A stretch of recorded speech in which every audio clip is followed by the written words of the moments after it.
Imagine a really high-stakes intellectual showdown way back in ancient India. A debate so powerful, it completely transformed one of the most, well, prominent citizens of his time. Yeah, and this isn't just about winning an argument, it's really about a fundamental shift in how we think about blame, about intention, and the real weight of our actions. Exactly. Today, we're taking a deep dive into this really extraordinary exchange. It comes from an ancient text called the Upālivādasuttaṃ. hmm And it details this philosophical clash between, on one side, the venerable Nigantha. He's a central figure in Jainism, often known as Mahavira, and on the other side, Bhagava, the Buddha. So our mission here is to unpack this really pivotal conversation. We're focusing specifically on, well, what truly makes an action blameworthy according to these two thinkers. We'll be looking at these contrasting views on morality, obviously, but also the fascinating strategies of logical persuasion that Bhagava used, how he led this, very established leader to a completely new understanding. Right, so you'll get a shortcut, basically, to understanding an ancient debate that surprisingly still resonates quite a bit today. Okay, so let's set the scene. We're in ancient Naṭaputta. You have to picture this bustling, intellectual, spiritual hub. A real center of thought. Absolutely. And Bhagava, he's residing in Pavarikambhavana, which is this quiet mango grove, often used for meditation and teaching. Okay. Meanwhile, Nigantha, he's also in the city, and he's got this huge following surrounding him. So they're both in the same place, which makes the encounter possible. Exactly. And the narrative kicks off when Dīghatapassī, who's a Jain ascetic, goes to visit Bhagava. Ah, okay. So this is the opening move, really. It is. It sets the stage perfectly for this critical exchange of ideas. Bhagava actually starts the discussion. He asks Dīghatapassī about Nigantha's teaching on something called daṇḍa. Daṇḍa. What exactly does that mean? It's a bit tricky to translate directly, but it's roughly punishments or maybe deeds, specifically those associated with evil actions or negative consequences. Got it. So the negative side of actions. Right.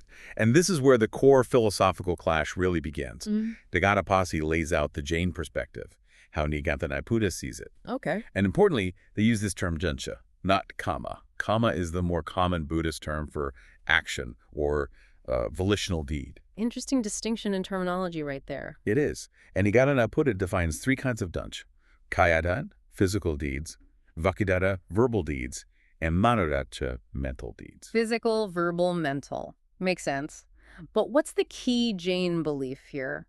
Well, Dīghatapassī makes this very clear. He actually says it 3 times for emphasis. The most blameworthy of these 3 is kāyadaṇḍa, the physical action itself. So for the Jains, it's what you do physically that carries the most moral weight, the outward act. Precisely. But then you have Bhagava's perspective. He uses the term kamma action, volitional act, not daṇḍa. Right. Sticking to his own framework. Yes.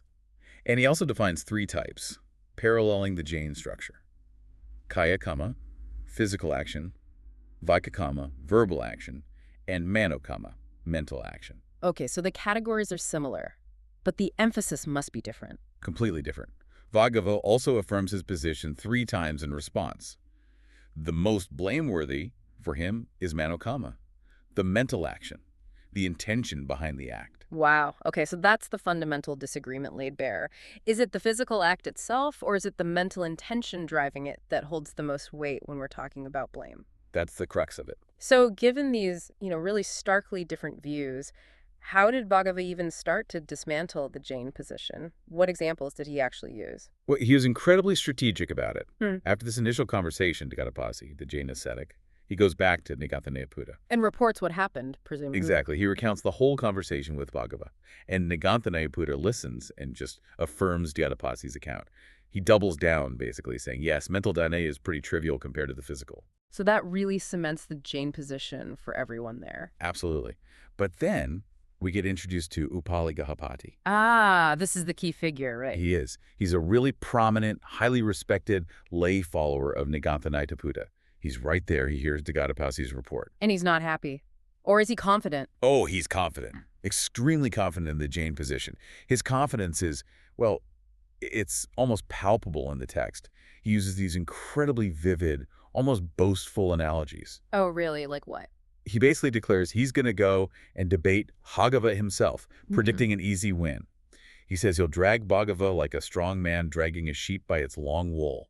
wow. Or like a distiller's worker throwing a big cloth in deep water and just dragging it out by its corner, its ear, the text says. That's quite aggressive imagery. It is. He even talks about shaking and beating Bhagava like a rogue distiller, shaking a plate, or playing with him like a huge 60-year-old elephant playing in a pond. He's clearly feeling very sure of himself. Okay, so total confidence, maybe even arrogance there. You could say that. But what's fascinating is Dīghatapassī, the ascetic who just spoke with Bhagava. Yeah. He actually tries to dissuade Upāli, quite surprisingly. He warns Nigantha, saying, look, Bhagava is a mayavi. Mayavi, meaning? Of a magician, essentially. Yeah. Someone who knows this captivating magic. The Pali is a Vajnana Maya, basically. A powerful, persuasive influence that can actually sway disciples from other sects. So Dīghatapassī felt Bhagava's power, his charisma or logic, perhaps. It seems so. But Nigantha just dismisses the warning. Repeats again and again. It's impossible. Upāli will never convert. Famous last words, perhaps. This sets up the real confrontation. It really does. Yeah. So Upālivādasuttaṃ goes off and arrives at Bhagava's residence. Okay, the stage is set for the debate. Right. But Bhaga is clever. He doesn't immediately jump in and challenge Upāli's stance. No. What does he do? He simply, calmly recounts the earlier conversation he had with Dīghatapassī. He just lays it out, letting Upāli himself affirm the Jain position that physical action is most blameworthy. Ah, so he makes Upāli state his own case first. Right. Very calm, very collected approach. Exactly. And then Bhagava does something crucial. He sets the ground rules. He says, basically, if you, householder, speak standing on truth, then we can have a real conversation here. Establishing common ground based on honesty. Precisely. And Upāli readily agrees. He commits to truth. This is so important it turns it from a potential shouting match into a genuine inquiry. Okay, so the rules are set. How does Bhagava proceed? You mentioned he doesn't just lecture. No, not at all. He uses a series of incredibly precise questions. They're almost like thought experiments, designed very subtly to guide Upāli into seeing the contradictions within his own beliefs. Okay, I'm intrigued. What's the first one? The first scenario is about a dying ascetic. Picture this. A sick Jain ascetic. He's forbidden to drink cold water according to his vows, but he only has access to hot water. And because he won't drink the cold water, he dies. Okay. Grim scenario. Bhagava then asks Upāli, according to your teacher, Nāṭaputta, where is this ascetic reborn? And what does Upāli say? Upāli answers, among the mind-made devas gods. And why? Because, quote, he died attached to his mind. Attached to his mind. Interesting phrasing. Isn't it? And Bhagava immediately points out the implication. If mental attachment, the mind, is the deciding factor for rebirth in a divine realm, doesn't that show how profoundly significant mental states are? Ah, I see. It directly challenges the idea that physical actions alone are the most blameworthy. His state of mind at death determined his rebirth. Exactly. That's the first little crack appearing in the physical action is supreme argument. It's not just what you do, but what's going on in your mind, especially at critical moments like death. Okay, so that's a subtle but powerful point. What's next? Building on that, Bhagava brings up unintentional harm and intention. He paints a picture of a Jain ascetic who's under very strict vows, the fourfold restraint, which includes things like avoiding harming life, even unintentionally. Okay. So this ascetic is walking carefully, trying to avoid damp ground where creatures might be, but despite his care, he accidentally crushes many small creatures. An accident, despite his best efforts. Right. So Bhagava asks, what retribution, what consequence does Nigantha say results from this? What's the Jain view on accidental harm? Upāli replies that Nigantha considers it unintentional, asanyatadika, and therefore not greatly blameworthy. No mahasavaja. Okay, so intention matters, even in their system, it seems. But then Bhagava immediately follows up. But what if he intended it? If he meant to crush the creatures. Yes. And Upāli instantly replies, oh, well, then it would be greatly blameworthy. Okay, that seems obvious. But here's the killer question. Bhagava then asks, and where does Nigantha place intention? Where does intention fit in the Jain framework? Upāli, without missing a beat, answers, in manodana, the mental deed category. Ah, got it. Exactly. The exchange clearly shows that intention, which Upāli himself places in the mental category, is what determines the blameworthiness, even of a purely physical act like crushing insects. So it directly undermines the idea that the physical act itself is primary. The mental factor is decisive. Brilliant. It's a very direct and elegant challenge to the core Jain position, using their own framework against them. You can really see Bhagava's strategic mind at work there, just step by logical step. Okay, what's the third scenario? The third one concerns the destruction of daṇḍa. It's about comparing physical versus mental power. Okay, how does that work? First, Bhagava proposes scenario A. Imagine a single man with a drawn sword who intends to kill every single person in the prosperous, populous city of Nanda instantly. One man against a whole city. Right. Bhagava asks Upāli if that's possible. Upāli just scoffs, basically. Impossible, he says. Even for many men, one man is trivial. Okay, physical limitations are clear there. But then, Bhagava presents scenario B. Imagine a powerful ascetic, someone with psychic abilities, a monk or a Brahmin, who intends to turn Nanda completely to ashes with just one single act of manokamma. Manokamma. Mental defilement, or focused ill will, a powerful curse generated by the mind. And what does Upāli think about that possibility? Upāli's assessment is the complete opposite. He says, yes, that's possible. Such a being could destroy many Nathans. One Nathan is trivial compared to that kind of mental power. Wow, so Upāli's own judgment acknowledges that a single mental act can have far more devastating power than any physical act. Precisely. It completely challenges his initial premise that the physical kāyadaṇḍa is the most potent and blameworthy. His own examples prove the mind's supremacy in terms of potential impact. That's incredibly effective. Okay, was there a fourth example? Yes, one more to really seal the deal. Bhagava brings up history, asking about desolate forests. Desolate forests. He asks Upāli, have you heard how certain great forests, Daṇḍaka, Kaliga, Majusha, Matalga, became desolate wastelands? And Upāli knew these stories. Oh, yes. He says, yes, I've heard. These were likely well-known legends or accounts at the time. So Bhagava asks a crucial question. And how did they become desolate? What was the cause, according to tradition? Upāli answers directly. By the mental defilement of ascetics. Manokamma again. Powerful sages got angry, and their mental energy supposedly laid waste to entire regions. So Upāli's own historical knowledge, or at least the accepted stories he knew, confirmed again that devastating consequences could stem directly from mental acts, not just physical ones. Exactly. 4 distinct lines of reasoning, all leading Upāli to confront the inconsistencies in his inherited view. So what's the effect of all this on Upāli? He came in so confident. Well, the text says he is delighted and satisfied by Bhagava's questions. He explicitly acknowledges their brilliance and their variety. It wasn't an attack, it was an illumination. He recognized the skill and the truth in the questioning. Yes. And he has this profound realization. Yeah. He's deeply moved. And right then and there, Upāli declares himself an upasaka, a lay follower of Bhagava, the Dhamma, the teaching, and the Sangha, the community. A complete conversion right there on the spot. A formal commitment, yes. He's not becoming a monk, but he's accepting Bhagava as his teacher and guide. Now, what's truly striking here, and it really says a lot about Bhagava's character, is what happens next. His reaction. Yes, it's quite remarkable. Instead of just, celebrating bagging such a prominent convert, Bhagava actually urges caution. Caution. How so? He advises Upāli to reflect carefully first. He says, Anuvikakara karohi, make a proper investigation. He notes that it's wise for well-known, influential people like Upāli to think things through thoroughly before making such a big change. That's unexpected. Why would he do that? Well, it further impresses Upāli. Upāli himself notes that if he'd gone to another sect, they probably would have paraded him through the streets immediately, claiming him as their prize. Bhagava's restraint shows a lack of grasping, a genuine concern for Upāli's understanding. That makes sense. It builds trust. Was there anything else? Yes, and this is also quite amazing. Bhagava then tells Upāli that he should continue supporting the Jains with alms, giving food and requisites, just as his family had always done. Wow. He didn't say, okay, now you only support my followers. Not at all. And this again just blows Upāli away. He says he'd heard rumors that Bhagava taught people only to give to his own disciples and not others.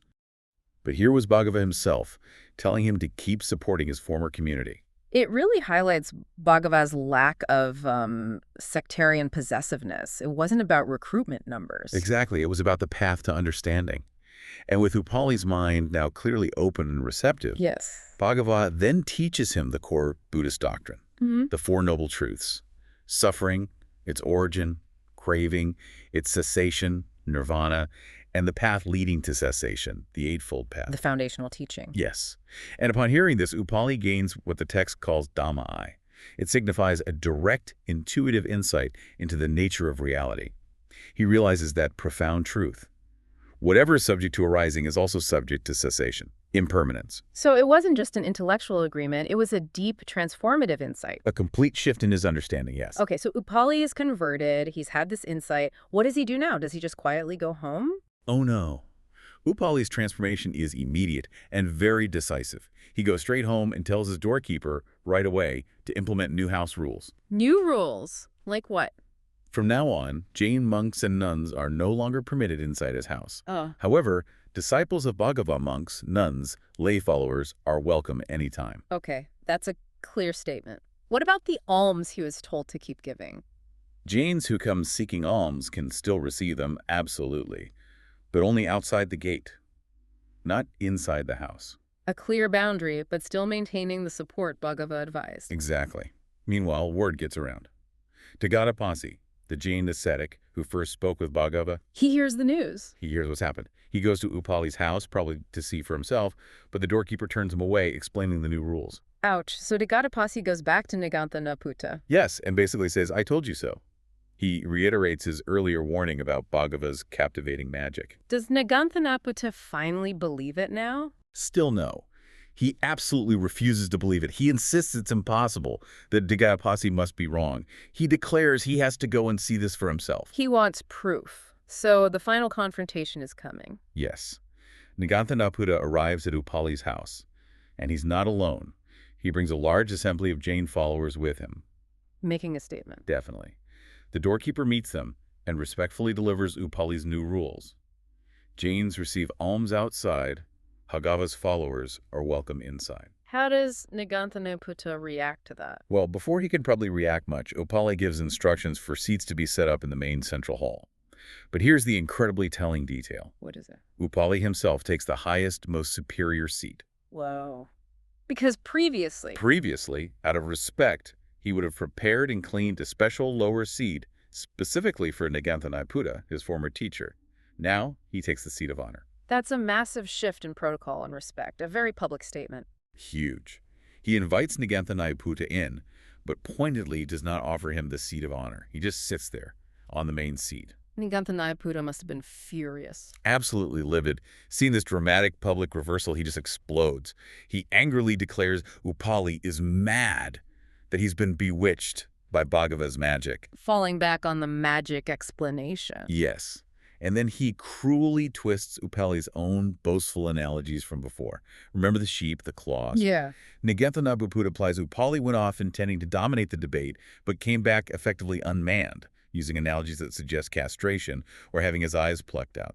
He claims Upāli was utterly defeated, bound by a great binding of debate. Wow, that's incredibly harsh and personal. How does Upāli respond to being called mad and bewitched? It's another brilliant moment.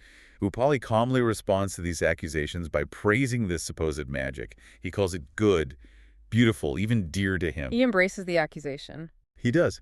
And then he says he wishes that everyone, all his relatives, all the social classes, Khatiyas, Brahmins, Vaisas, Sudras, indeed the entire world, including gods and humans, he wishes they could all be captivated by this magic because it leads to their long-term welfare and happiness. Turning the insult into a blessing for all, that's powerful. Very. And then to clarify why he converted, why this magic is so good, he delivers one final powerful analogy. It's become quite famous, the monkey and cloth simile. Okay, the monkey and cloth. How does that go? He tells a story. Imagine a man whose pregnant wife gets a craving. She wants him to bring home a baby monkey for their child to play with, but she wants the monkey dyed a beautiful color, like cloth. Dye a monkey, okay. The husband takes the monkey to a dyer. The dyer says, well, I can dye this monkey, but you need to know it won't withstand being beaten on the washing board or properly cleansed. The dye will stick, but the monkey can't handle the full process. Right, it's delicate, it can't be properly tested or finished. Exactly. Sometime later, the same wife wants a beautiful new piece of cloth, and she wants it dyed and fully processed, beaten, cleansed, everything. The husband takes the cloth to the dyer. And the dyer's response this time? The dyer says, this cloth. Yes, this is excellent. It's suitable for dyeing, for beating, for cleansing. It can handle the entire process perfectly. Okay, I think I see where this is going. How does Upāli apply this? It's incredibly direct. He compares the Jain doctrine to the monkey. Meaning Meaning it can be dyed, it might look appealing, it might be accepted superficially, perhaps by the foolish or unquestioning.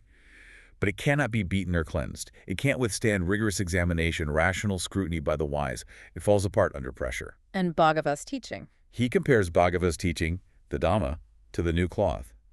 It is suitable for dyeing, beating, and cleansing. Ah, so it can be accepted, dyed, but crucially, it can also withstand and even benefits from rigorous testing, critical examination, and deep investigation by the wise. It holds up. Precisely. It's not just about blind acceptance.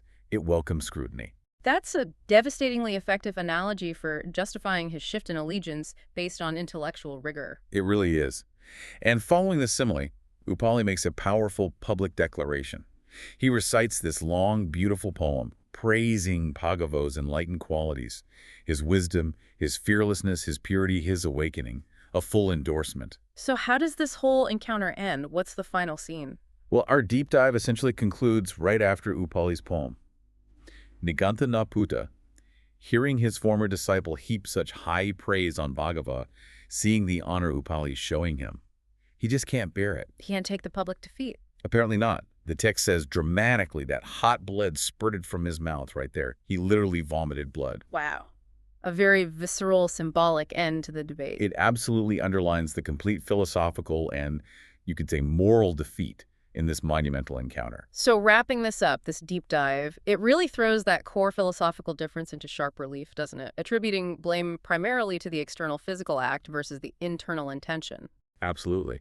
And it's a masterclass in the power of skillful, logical question, not attacking, but questioning, to reveal internal contradictions and really foster genuine understanding, leading someone to see the truth for themselves. And beyond the philosophy, it also really showcases Bhagava's own qualities, doesn't it? That remarkable open-mindedness, the lack of possessiveness, even when he gains such a major new disciple. Yeah, the caution and generosity are quite striking. It suggests the goal really was guiding towards truth, not just, winning converts or building an empire. It really makes you think. This ancient debate forces us, even today, to consider what truly determines the impact of our actions, both for ourselves and, collectively. Is it just the observable deed, or is it the unseen intention, the state of mind behind it all? It's a profound question.